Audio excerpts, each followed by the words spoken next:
السلام عليكم وانكو سلامة داودة كسو دو قيبتين حكتي ايشا كذا شولا كوهن اما لؤلؤي موساد قيبتي هروحي نو joogtay شولا كوهن markii uu soo gaaray macluumaadka ku saabsan in Maxamed Saciid Cabdulla xabsiga loo taxaabay arrintaasi oo si weyn uga nixisay isla markaana mukhaabaraadka iyo sirdoonka Lumnaan ay gacanta ku dhigeen waxa kale oo ay ka baqdin qabtay in haddii xog uu bixiyo iyaduna halis ay ku jirto laakiin nasiib wanaag wax shabakada ku saabsan kalama uusan hadlin oo waxa uu ku dadaalay inuu qariyo sirtaasi qaybtana waxaanu ku eegi doonaa shabakadii ultramodern ee basaasnimada wakaaladdu markii ogaatay xidhida Maxamed Saciid Cabdulla waxa ay si degdeg ah u wacday Shulaama Koohin oo ku sugan magaalada Rome ee dalka Talyaaniga waxaana halkaasi lagu siiyay hab cusub iyo qorshe cusub oo lagu bedelayo nidaamkii hore ay ku shaqeyn jireen iyadoo sidoo kale awaamiir cusubna la soo siiyay waxaana lagu amray in shabakad cusub ay aasaasto oo ka duwan sidii hore waxa intaasi u dheeraa in la soo siiyay qalab kasta oo la rabay inay ku adeegato shabakadaasi waxaana ugu horeeyay qalabka ay sirdoonka ku wada xidhiidhaan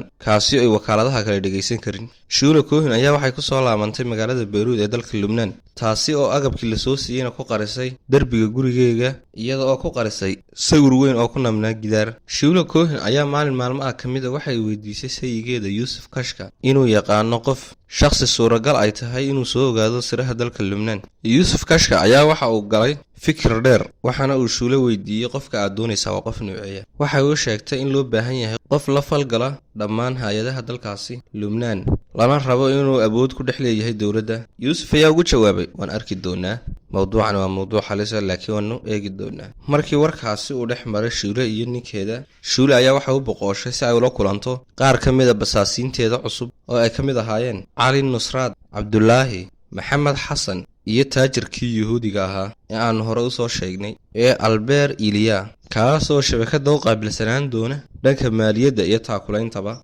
markii ay iskugu yimaadeen goobtii ay ku kulmayeen ee ay u dhamaatay warbixintu ayaa waxa si gaar ah iskula baxay taajirkii Yahuudiga ahaa iyo Shula Koohin iyagoo halkaasi ku dhex martay sheeko ahayd in ay ka baqayso basaasiinta cusub ee la qorayo waxaana uu sheegay in ayna ka warwalin sidoo kalena waxa uu sheegay in carabta kaliya kaga adkaanayaan howlaha basaasnimo Shula ayaa waxa uu sheegtay taajirkii in ay ballan ku soo qaaday sida ay uga yaabsan lahayd mukhaabaraadkeega oo ay howlahan sidii ugu wanaagsaneed u qaban lahayd Albert ayaa waxa uu weydiiyay Shula Koohin maxaad war ood ka haysaa saaxiibkaagii dawladda u shaqeynayay ee sargaalka ah mise ma la xiriirtay markaad Rome ka soo laabantay Shula oo qoslaysa ayaa waxay ugu jawaabtay kaasi weli fartuuniya ayuu ku mashquulsan yahay oo caqligiisa siday doonto ayagu ciyaaraysa haddii aad sargaalkaasi aad meel ku hubsatay waa arrin wanaagsan laakiin iska jir inaad fartuuniya arrimihiina wax uga sheegto waayo gabadhaasi waa gabadh war badan haddii quruxda intaasi leeg ayna lahayna wax qiimaha ma lahaateen gabadhaasi hawsheeda dhan ayaaba ku eeg inay naga mashquuliso sargaalkaasi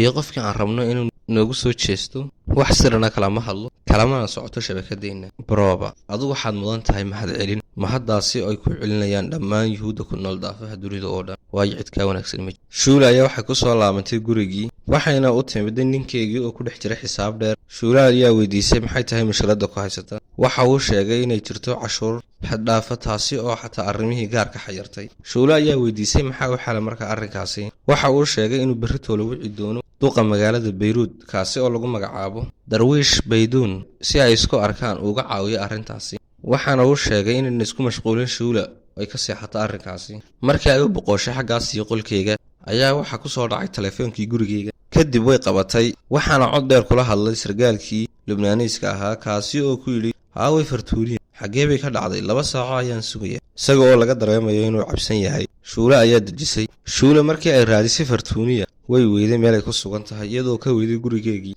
Shula oo aad u yaaban ayaa waxa ay istiri adigu ma u tagtaa laakiin waxa ay ka baqday inuu sida fartuuniya oo kale ku dhago kadib waxa ku soo dhacday fikrad in ay hablaha Rosel mid kamid ah u geyso taasi oo ahayd 17 jir Rosel waa basaasad la shaqeysa iyaga waxa ay la xiriirday Rosel waxayna u sheegtay gabadh qurux iyo dareen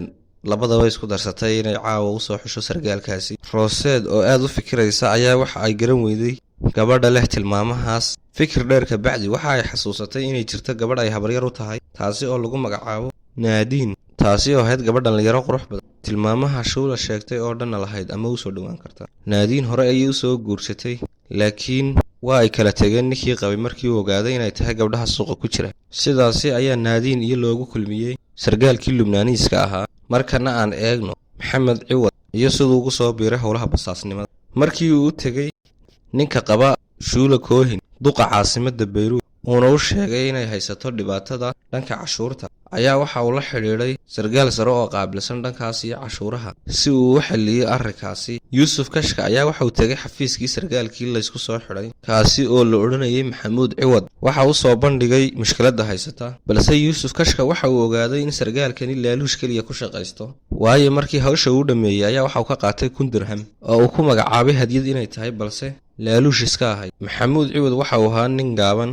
misana buuran, taasi oo da'diisu si cagacagaynaysa 40-ka ahna nin hunguri weyn oo hantida jecel sidii uu ku heli lahaana waddo kasta u maraya. sidaas daraadeed waa shakhsiga u baahnayd Shuula Cohen. Yuusuf Kashka markii uu ku laabtay guriga ayaa waxa uu uga warramay Shuula Cohen waxyaabihii uu soo arkay. waxa kale oo kala hadlay arrinta Maxamuud Ciwad isagoo u sheegay qofkii ay raadinaysay qof kaga habboon arrinkaasina uuna jirin maadaama uu yahay nin awood ku leh magaalada Beirut, sidoo kalena damac lacageed uu ku jiro wax kastaana uu samayn karo damac lacageedka isaga haysta. Yuusuf Kashka ayaa waxay Shuula Cohen ka codsatay inuu ninkaasi ka sii dayn maalina ay ku casuumaan gurigooga si ay ugu marti qaadaan. Yuusuf Kashka waxa maalmo ka bacdi booqasho ku tagay xafiiskii Maxamuud Ciwad isagoo uga mahadceliyay hawsha uu fududeeyay, wuxuuna intaas u raaciyay xaaskaygu aad iyo aad bay kugu mahadcelinaysaa, waxayna kugu casuumtay martiqaad ay kuu fidisay, sidaas la ajrigeed waxaan jeclaan lahaa inaad guriga nagu soo booqato. Maxamuud Ciwad oo weli carabkiisa ay kasii dhadhamayso lacagtii laaluushka ahayd ayaa ugu jawaabay, tani waa waajibna saaran, una sheeg xaaskaaga inaan dalabkayga aqbalay, casuumaadana aan imaan doono, waxaa laga yaabaa inaan iyadana u fududeeyo howlahayga gaarka ah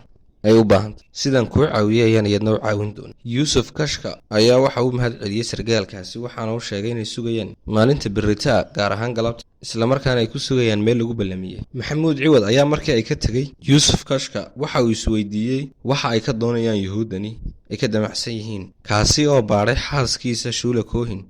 ee uu qabo Yuusuf Kashka, waxaana uu ogaaday inay tahay qof aan caadi ahayn, isaga oo in yar u gaadhay inuu ogaado waxa ay ka damacsan yihiin, laakiin waxa uu yidhi waan eegi doonaa, waxay doonaan baha aatee berri ayaad ogaan doontaa markii aad casuumaadooda aad tagto. Shuula Cohen waxa ay dhankeyga aad uga fikiraysay qaabkii ay Maxamuud ku soo xirogelin lahayd, waxaana galabtii ballanka u diyaarisay khamri nooca wisiga loo yaqaan iyo sidoo kale raashin kala nooca misna aad u macaan, waxaana intaasi u dheeraa inay soo xaadirsay 3 ka mid a gabdhihii ugu quruxda badnaa xaafadda Waadiya Abu Jabiil, iyada oo doonaysa inuu ahaado kulanku mid jawi degan ku dhammaado si fududna la isku fahmo, sidoo kalena Maxamuud dhinac kastaba laga raaligeliyo si uu ugu dambeyntii shabaqa ugu soo dhaco. ka hor inta uu Maxamuud Ciwad ayna la kulmin waxay Shuula Cohen la xidhiidhay yuhuudigii taajir ahaa, waxayna u sheegtay inay gacanta ku dhigto shakhsigii awoodda lahaa ay raadinayeen, waxayna u sheegtay in galabtaba ay ballansan yihiin ayna doonayso inay soo xirogeliso. halkaasi hay noo joogto qaybta xigta ee sheekada.